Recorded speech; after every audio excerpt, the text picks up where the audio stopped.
حضرت کعب بن عجزہ رضی اللہ تعالیٰ عنہ صحابی رسول ہیں، کہتے ہیں کہ مدینے کا شہر تھا، مسجد نبوی تھی اور جمعے کا دن تھا، جمعے کا دن ہو اور وہ بھی محمد کے مدینے میں عبادت کی لگن ہو اور وہ بھی عاشق کے سینے میں، سبحان اللہ۔ جمعے کا دن تھا، مسجد نبوی ہے، صحابہ کا اجتماع ہے، کچا کچ مسجد نبوی بڑی ہے، اور نبی پاک صلی اللہ علیہ وسلم اپنے حجرہ مبارک سے منبر کی طرف تشریف لائے، آپ منبر کی طرف تشریف لائے اور منبر پر جلوہ افروز ہونے کے لیے آپ نے پہلا قدم پہلے زینے پر رکھا تو آمین کہا نبی پاک نے، دوسرا قدم رکھا آمین، تیسرا قدم رکھا نبی پاک صلی اللہ علیہ وسلم نے تو آمین فرمایا۔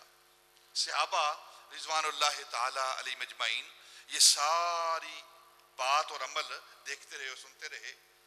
جب جمعہ ختم ہوا تو نبی پاک صلی اللہ علیہ وسلم کی بارگاہ میں صحابہ نے عرض کی، یا رسول اللہ آج ہم نے ایک عجیب عمل دیکھا ہے آپ کا کہ آپ منبر پر جلوہ افروز ہونے لگے تو آپ نے پہلا قدم رکھا آمین کہا، دوسرا قدم رکھا آمین کہا، تیسرا قدم رکھا آمین کہا، تو یہ کیا معاملہ تھا؟ ہمیں بھی سمجھ آئے نا۔ تو نبی پاک صلی اللہ علیہ وسلم نے فرمایا کہ میرے صحابہ جب میں منبر کے لیے آنے لگا پہلا قدم رکھا تو جبریل امین آ گئے اور جبریل امین کھڑے ہو کر وہ دعا کر رہے ہیں، جبریل نے دعا کی اور میں اس کی دعا پر آمین کہتا رہا،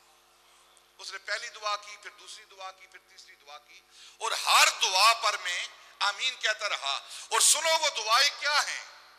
نبی پاک فرمایا میرے صحابہ سنو وہ دعائیں کیا ہیں۔ جب میں نے پہلا قدم رکھا اپنے منبر کے زینے پر تو جبریل نے دعا کی کہ یا اللہ جس بندے کے سامنے میرے محبوب کا، تیرے محبوب کا، کائنات کے محبوب کا، اس محمد عربی کا نام آئے اور وہ نبی پاک کی ذات پر درود نہ پڑے وہ ہلاک ہو جائے۔ اور پھر جب میں نے دوسرا قدم رکھا دوسرے زینے پر تو جبریل نے دعا کی ہلاک ہو جائے وہ شخص جو اپنے والدین کو پائے، اپنے والدین کو، ماں باپ کو پائے، وہ بوڑھے ہوں، ضعیف ہوں، کمزور ہوں، اور وہ ان کی خدمت نہ کر کے، ان کی خدمت کر کے جنت نہ حاصل کر سکے، اور خدمت نہ کرنے کی وجہ اگر وہ جنت حاصل نہیں کرتا تو وہ ہلاک ہو جائے۔ پھر تیسری بات جو جبریل نے دعا کی اور نبی پاک صلی اللہ علیہ وسلم نے اس پر آمین کہی، فرمایا کہ ہلاک ہو وہ شخص جو ماہ رمضان کو پائے اور عبادت کر کے اپنی جنت کو حاصل نہ کر سکے، عبادت کر کے جنت کو حاصل نہ کر سکے، دن کو روزہ نہ رکھے،